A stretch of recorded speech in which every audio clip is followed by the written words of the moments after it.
राम जय जय राम श्री राम जय राम जय जय राम श्री राम जय राम जय जय राम श्री राम जय राम जय जय राम श्री राम जय राम जय जय राम श्री राम जय राम जय जय राम श्री राम जय राम जय जय राम श्री राम जय राम जय जय राम श्री राम जय राम जय जय राम श्री राम जय राम जय जय राम।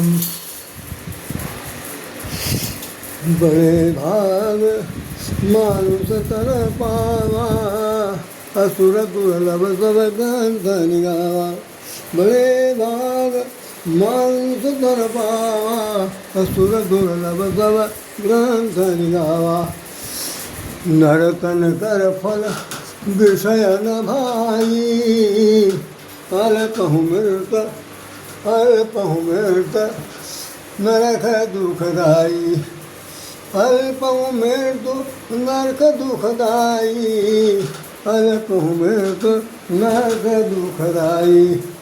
यही तन कर फल विषय न भाई अल्पहु मृत्यु नरक दुखदाई। सिया राम मैं सब जग जानी करहूँ प्रणाम जोरी जुग पानी। सीताराम सीताराम सीताराम कहिए जाहि विधि राखे राम वाही विधि रहिए। बोलिए सब रामचंद्र महाराज जी की जय। आज मेरे कहने का जो मूल उद्देश्य है, आप लोग कभी अन्यथा न लीजिएगा।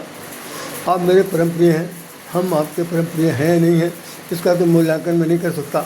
लेकिन मैं आपसे बात करने के लिए इसी सोचता हूँ, चलो कम से कम कोई नहीं तो कोई तो होगा। अब जो कोई तो होगा उसमें बड़ा विश्वास होता है। भगवान कहीं नहीं है संसार में, भगवान सब कहीं है। जब ये बात कही जाती है भगवान कहीं नहीं है सब कहीं है, कणकण में व्याप्त है, तो कणकण में कहाँ से व्याप्त? कोई ज़मीन खोदे दिखाए भाई भगवान दिखा दे, कोई नहीं दिखाता, कोई नहीं दिखाता। लेकिन कणकण में भगवान है, इससे पता चलता है कि हर जीव जंतु जो है वो इस धरती से पैदा हो रहा है। भगवान ईश्वर भी किसी न किसी रूप में पैदा हो रहा है, चाहे जल के रूप में, चाहे अनाज के रूप में, चाहे धन के रूप में, चाहे किसी भी रूप में दिखाई पड़ रहा। तो इस तरह से आप हमारे लिए सब प्रकार से योग्य हैं, सब है। तो आपने ये जानकारी आपको पता होगी, सब कुछ जानते होंगे कि वास्तव में कि हमारे यहाँ जो 4 आश्रम बनाए गए उन 4 आश्रमों को 25-25 साल में बांटा गया। तो सबसे पहले जैसे कि वर्णाश्रम धर्म में सबसे पहले क्या कहते हैं ब्रह्मचर्य आश्रम। ब्रह्मचार्य आश्रम की सबसे बड़ी समाजशास्त्र में लिखा हुआ, जिन्होंने ना पढ़ा हो तो समाजशास्त्री बन के पढ़ लें।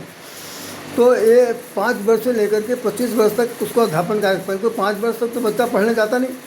तो यह हुआ कि 1 से लेकर 25 साल की उम्र तक जो है बच्चा 1 से 5 तक घर के अंदर पढ़ेगा, और 5 से लेकर के 25 साल तक वो गुरुकुल आश्रम में पढ़ेगा, यूनिवर्सिटी में पढ़ेगा, जहाँ नहीं पढ़ाना वहाँ पढ़ेगा, जैसी व्यवस्था होगी। तो कुल मिलाकर के उससे पढ़ना है तो 25 साल तक तो हमें क्या कहते हैं ब्रह्मचर्य आश्रम है। उसके बाद गृहस्थ जीवन शुरू हो जाता है। उसकी आयु जो है 26 से 50 है। 26 से 50 के बीच में शादी हो जाएगी, पारिवारिक जीवन जिएंगे, बाल बच्चे होंगे, उनको पढ़ाएंगे लिखाएंगे, उनको सेटल करेंगे, वेल सेटल करेंगे। और उसके बाद जब 51 से लेकर के जो 75 साल की उम्र है, इसका नाम वानप्रस्थ है। वानप्रस्थ इसके अंदर ये है कि भाई जब बच्चों को सेटलमेंट कर दिया गया, आप अपने दायित्वों से थोड़ा बहुत अपने आप को कम करने लगे, दायित्वों को दूसरों पर छोड़ने, बच्चों को देने लगे कि ताकि वो आगे बढ़ करके महान बने, वेल एस्टेब्लिश हों। तो धीरे धीरे उससे भी हट जाती बात। 75 के बाद जब 76 से 100 वर्ष की आयु आती है, जिसका नाम संन्यास आश्रम है, वहाँ तक कोई पहुँच नहीं पाता, वहाँ तक कोई नहीं पहुँच पाता, कोई बिरले पहुँचते हैं। बाकी सब लोगों के लिए मैं कह भी नहीं सकता। तो मैं तो आप सब लोग ये निवेदन करूँगा कि भगवान करे कि आप लोग 100 साल लिए और जो अभी तक नहीं किया वो कर डालें, क्योंकि यद्यपि शरीर काम दोबारा नहीं करता। 75 के बाद स्थिति बड़ी ख़राब हो जाती। तो अब जैसे मैंने कल कहा आपसे कि मेरा 75वां वर्ष शुरू होगा, ये वानप्रस्थ का अंतिम सोपान है, अंतिम सीढ़ी होगी। तो इसको हम मनाने के लिए इसलिए तत्पर हैं कि इसके बाद हम अगला समय नहीं देख पाएंगे, तो जो जीवित रहेगा वो देखेगा। इसलिए हमने इसको ये प्लेटिनम जुबली अगले साल नहीं जाएगी। आज जो 75वें वर्ष का पहला दिन है, इसलिए 2 शब्द मैं आप लोगों के सामने कहना चाहता हूँ और भगवान से निवेदन करना चाहता हूँ कि भाई कम से कम मुझे को इतनी शक्ति दे, इतनी सामर्थ्य दे, इतनी बुद्धि दे, इतना विवेक दे, इतना क्षमता दे कि कम से कम मैंने अब तक जो कुछ भी पाया है, जो कुछ सीखा है अपने पूर्वजों से, अपने माता पिता से, अपने भगवान से, अपने संत महात्माओं से, अपने गुरुजनों से, कम से कम वो हम यहाँ से दे करके जाएँ। अपने पास कुछ रखना नहीं चाहते, क्योंकि हमने जिस वक्त में अपने जूनियर क्लास में पढ़ते थे तो उसमें हमारे एक मास्टर साहब पढ़ाने के लिए आते थे, उनका नाम था श्रीमान SP त्रिपाठी साहब। तो वो उस वक्त उन्होंने बताया था कि you should noble deed, you should leave your noble deed, you should leave your noble deed before your death. और हम लोगों से कहते थे कि ब्लैक बोर्ड पर लिख दिया, कहा इसको उतार लो, कॉपी कर लो भाई, और हम लोग कॉपी कर लेते। उसके बाद कहते रट डालो, अब रट डाले। अब भाई 7वें दर्जे में पढ़ रहे हैं, 8वें दर्जे में पढ़ रहे हैं, उसका मतलब ही नहीं मालूम। और सब उस वक्त अंग्रेजी चलती नहीं थी, हिंदी मीडियम में हम लोग पढ़े हुए थे। तो नतीजा क्या है सब कि you should leave your noble deed, you should leave noble deed पढ़ते चले गए। लेकिन जिस वक्त हम ग्रेजुएशन में आए और हम उस कॉपी को बहुत सुरक्षित रखे रहे, तो जब मैंने जब देखा कि भाई इसमें तो जो कुछ लिखा कि आप अपने मरने से पहले कुछ ऐसी सत्कर्म छोड़ के जाइए, नॉवल डीड माने बहुत नॉवल कहते हैं आदर्श, कोई ऐसे आदर्श कार्य छोड़ के जाइए जिससे कम से कम इस धरती के लोग, आपके संपर्क में आए हुए लोग, जो आपके संपर्क में आए हुए लोग नहीं वो भी याद करें कि भाई ऐसा नाम का कोई आदमी था, उसने ये चीज़ हम लोग को छोड़ दिया। नहीं तो आने वाली पीढ़ी है वो कौन थे मेरे आयशाम, क्या पता, आए होंगे वही खाया पिया मस्त किया, उसके बाद ये मरे, ख़त्म हो गए, कहानी ख़त्म हो गई। हमारे यहाँ हमारी माता जी अक्सर कहती थी आज मरो कल दूसरा दिन, जैसे ही दूसरा दिन होगा मुँह फाक के तो आ चुके हैं। अब यह है कि नेम प्लेट भी लगी वो भी हटा दिया जाएगा, मतलब नामो निशान मिटा देने की पूरी परंपरा इस भारतवर्ष में नहीं बल्कि दुनिया जहान में है, हम लोगों के साथ भी होगी। तो कहने का तात्पर्य सिर्फ है कि आपको अपने जीवन में जो कुछ काम करना है, करना नहीं है, या करना के लिए मन बना लिया तो भैया यही समय मतलब 50 से 75 के बीच का समय तो है ही है, क्योंकि मैं इसके बाद नहीं मना पाऊँगा और मुझे बिल्कुल उम्मीद भी नहीं है, मैं चाहता भी नहीं। लेकिन आप लोग चिरंजीव हों, सताई हों, खूब मौज मारें हमसे, मैं तो यही ईश्वर से प्रार्थना करूँगा। तो मैं आपको एक भजन सुना देना चाहता हूँ। वैसा जैसे मैंने अभी जो चौपाई पढ़ी है, उस चौपाई का तात्पर्य सिर्फ इतना ही है कि बड़े भाग मानुष तन पावा, असुर दुर्लभ सब ग्रंथ निगावा। किसने गाया? तो गोस्वामी जी कहते हैं सुर दुर्लभ, देवताओं को जो ये शरीर दुर्लभ है, वो शरीर को कौन वेद पुराण संत महात्मा कहते चले आए हैं कि बहुत कठिनाई से शरीर मिलता है, बहुत। और उसी बात को रामचरितमानस के बाद गोस्वामी जी ने विनय पत्रिका में लिखा, मन पछतई है अवसर बीते, मन पछतई है भैया, आज नहीं तो कल जबरदस्ती पछतई हैं। क्यों पछताएंगे? कि मन पछतई हैं, कब? अवसर बीते, समय निकल जाने के बाद, चिड़िया चुंग गई खेत हो जाने के बाद आपको पछतावा ही हाथ लगेगा और कुछ नहीं लगेगा। आपको क्या, हमको सबको लग रहा कितने दिन हम लोगों ने गुजार दिए हैं नासमझी में या मौज मस्ती में, यूँ कह लीजिए कि ज़्यादा ध्यान नहीं दिया। अब जब ध्यान देते हैं तो अतीत की बातें जब याद करते हैं बहुत अफसोस होता है, हाय वो समय निकल गया, हाय वो बड़ा गोल्डन था। तो हाय बड़ा ख़राब शब्द है, लेकिन निकल जाता है प्रायश्चित के साथ। तो उसमें गोस्वामी ने लिखा है कि दुर्लभ, जैसे बहुत मुश्किल से ये शरीर मिलता है, बड़े भाग मानुष तन पावा। अब यहाँ पर विनय पत्रिका में लिखे हैं कि दुर्लभ देह पाई हरिपद भजो, दुर्लभ देह पाई हरिपद भज, कर्म बचन अरुहियते, मन पछतई है अवसर बीते। अगर आपने मन से, वचन से, कर्म से इस दुर्लभ शरीर को पाकर भगवान का भजन नहीं किया तो आपको अंतिम समय बहुत पछताना पड़ेगा। इंद्रियां सब शिथिल हो चुकी होंगी, बुद्धि काम नहीं कर रही होगी, विवेक काम नहीं करेगा, घर के लोग खूब कायदे से लथाड़ रहे होंगे, बहुत बुरा भला कह रहे होंगे, तरह तरह की तिरस्कार नकार दुत्कार फटकार सब कुछ हो रहा होगा। उस स्थिति में आपको अपने को बड़ा कष्ट होगा कि हाय भगवान, अगर हमने अच्छा काम किया होता तो शायद मुझे अच्छे परिणाम देखने मिलते। मैं नहीं जानता कि 100 आदमियों में कितने लोगों को सिंहासन बैठाते हैं, उनके ऊपर मुकुट पहनाया जाता। बार वृद्धा अवस्था में दुर्गति ऐसे ही होती जैसा मैं बोल रहा हूँ। बाकी हो रही है नहीं हो रही मैं नहीं जानता, भैया सब फिर भी माफ़ी मांगता हूँ। अगर किसी की आरती उतारी जा रही है तो भाई मैं उसके चरण पकड़ लेता हूँ, बाकी मुझे तो समझ से बाहर है, मेरी नहीं है, मुझे नहीं आ रहा। तो यही बात ये कहाँ पर मिलेगा? जब दुर्लभ देह है तो उसको प्राप्त करना पड़ेगा।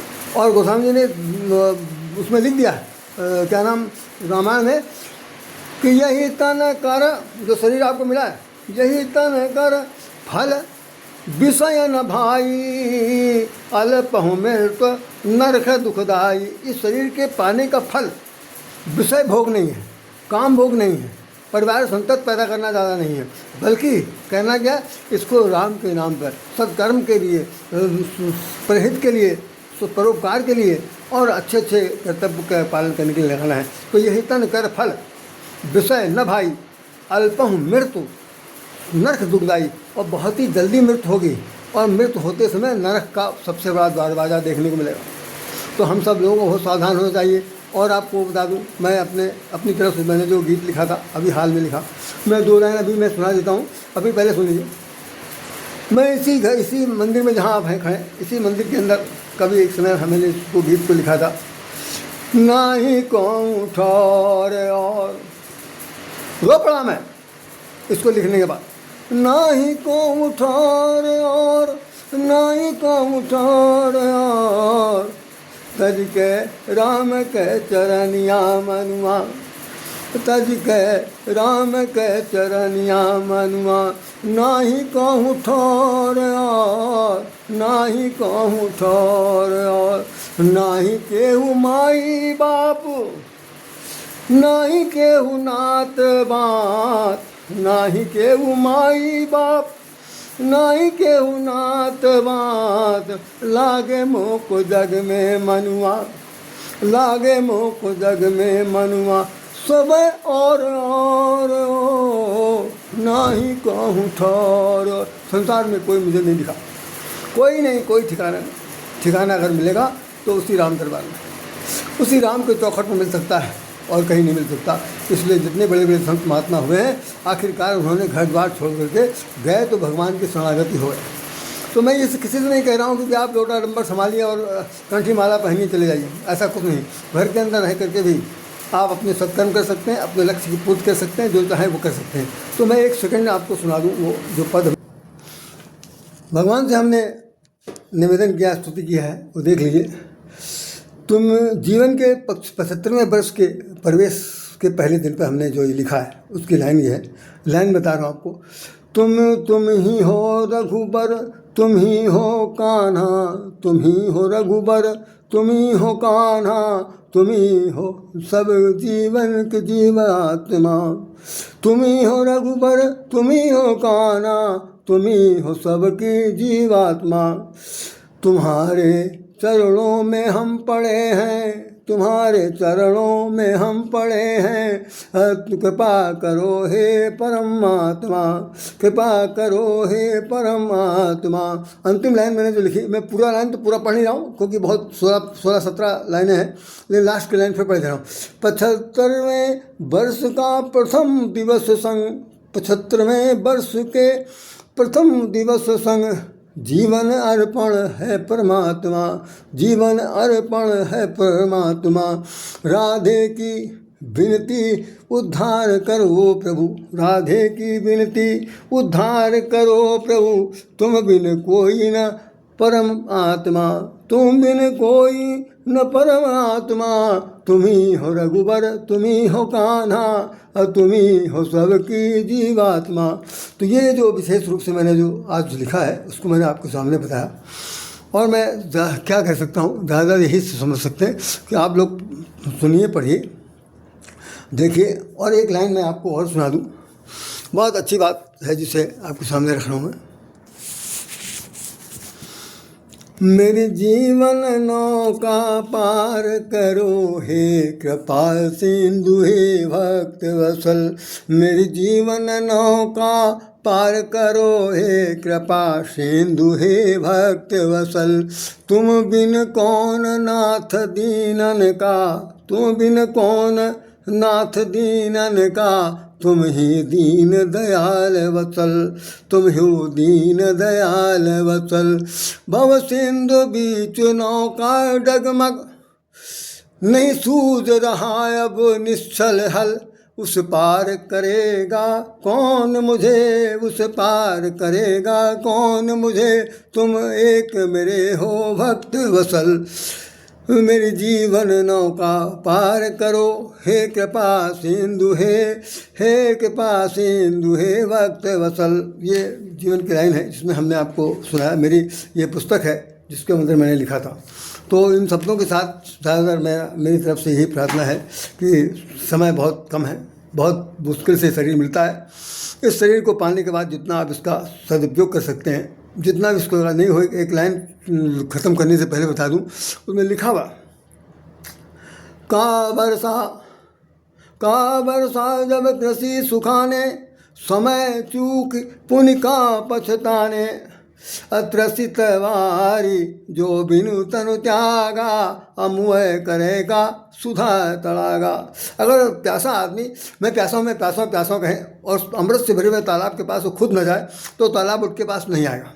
आखिर में अगर वो मर जाता है तो तालाब उसका क्या बिगाड़ सकता है, क्या कर सकता है। यही बात उसमें कही गई है। इसलिए हम आपसे निवेदन करेंगे कि आप सब लोग भगवान का नाम लीजिए और राम राम कहिए। इसी के साथ राधे श्याम राधे। आपको हृदय से नमन करता है। जय